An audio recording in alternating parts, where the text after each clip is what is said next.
Bill Gates has kindly shared his valuable tips for achieving success on his well-written blog called Gates Notes. These are practical lessons he learned while building his impressive $114 billion net worth. Here are 6 of the most useful pieces of advice that we believe can also guide you towards success in your own life. 1. Focus on your inner game. Bill Gates once said, "Don't compare yourself to others. When you do, you're not being true to yourself." He believes in being yourself, focusing on your skills, and realizing that we're not all the same.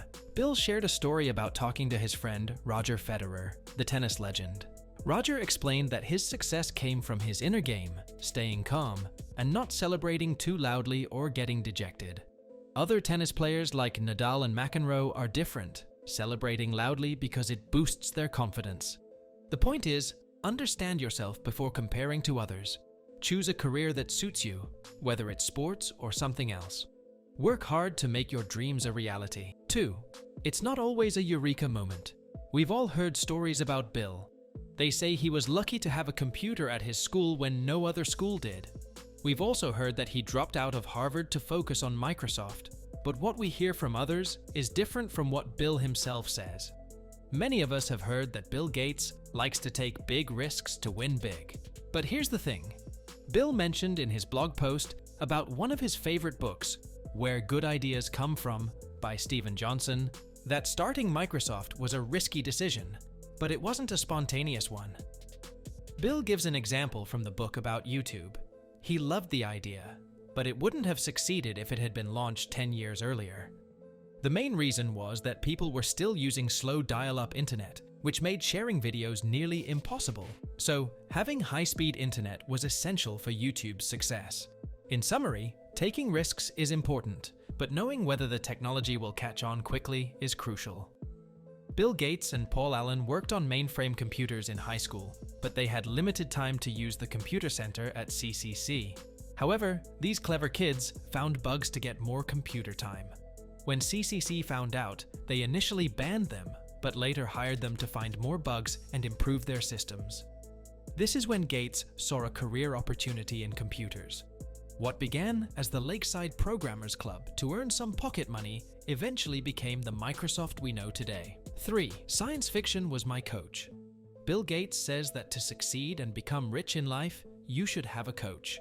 A coach is someone who helps you think, overcome your fears, and gives you courage and inspiration. Your coach can be someone you know personally or someone you admire.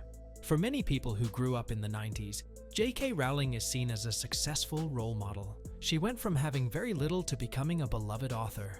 Similarly, for Bill Gates, his inspiration was Robert Heinlein and his science fiction books.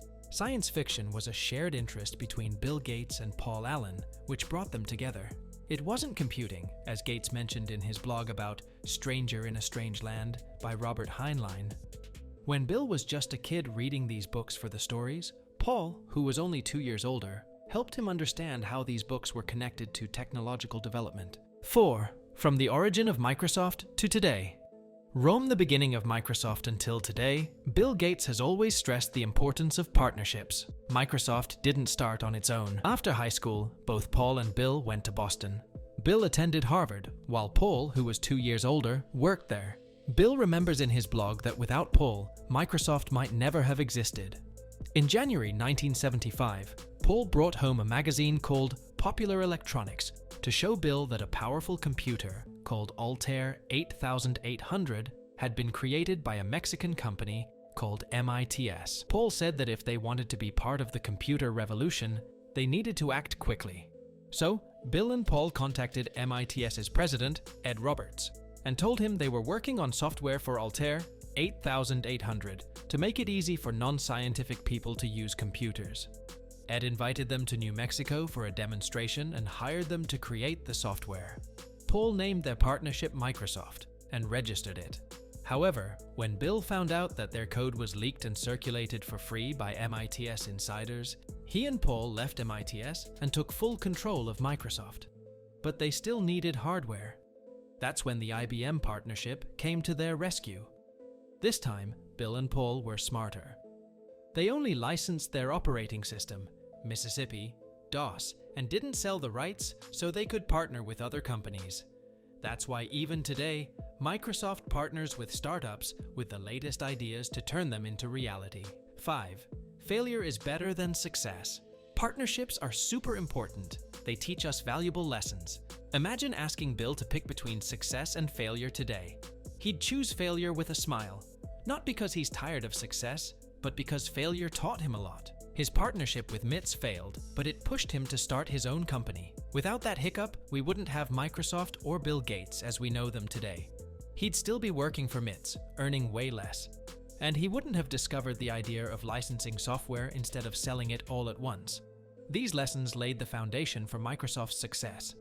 Bill recommends reading Shoe Dog by Phil Knight, the Nike CEO, especially for those dealing with failure. It's an honest look at the journey to success, full of failures, but worth reliving. 6. Your learning should never stop. Bill Gates serves as a role model for many entrepreneurs who aim to succeed in their fields. He believes that learning can come from various sources, and you need to be clever to grasp it. This knowledge may come from your competitors or even dissatisfied customers. For instance, when Apple introduced the Macintosh with a graphic user interface, Bill didn't try to eliminate the competition. Instead, he created Windows to compete fairly. In 1997, he even collaborated with Apple, investing $150 million in Java development. He didn't see Apple as a rival, but as a fellow inventor from whom he could learn. Even today, despite being one of the wealthiest individuals globally, Bill Gates takes 2 weeks off each year to read and learn new things. He enjoys meeting new people and having new experiences because he believes there's always room for improvement in the world. He actively shares book recommendations and reviews on his blog, Gates Notes, to inspire young entrepreneurs.